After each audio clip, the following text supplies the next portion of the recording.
Magandang araw, magandang buhay, panibagong araw, panibagong mini video po tayo.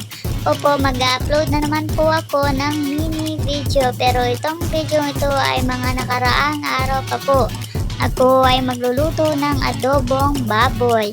Pero sana naman po wala pong mag-comment, pahingi ako isa ng adobo mo dahil itong adobo pong ito ay wala na po dahil po nakaraang araw pa po yan.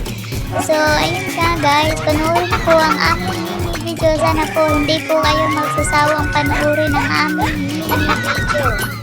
So, ayun nga, ginisa ko na ang karne ng baboy sa bawang at sibuyas. Nilagyan ko na po ito ng pamintang laurel, pamintang durog at pamintang buo. Wow! At maya-maya nga lang po ay nilagyan ko na po ng suka. Dahil ang suka ay isa sa mga sangkap ng ating adobong Pinoy. What?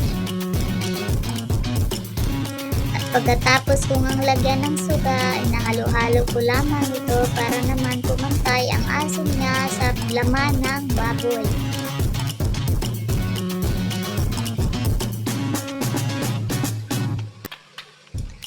Hayaan lang muna na medyo tumuyo.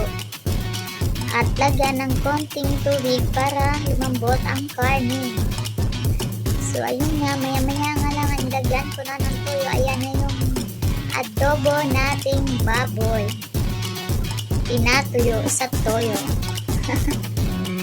So kain po tayo mga mare. Thank you for watching.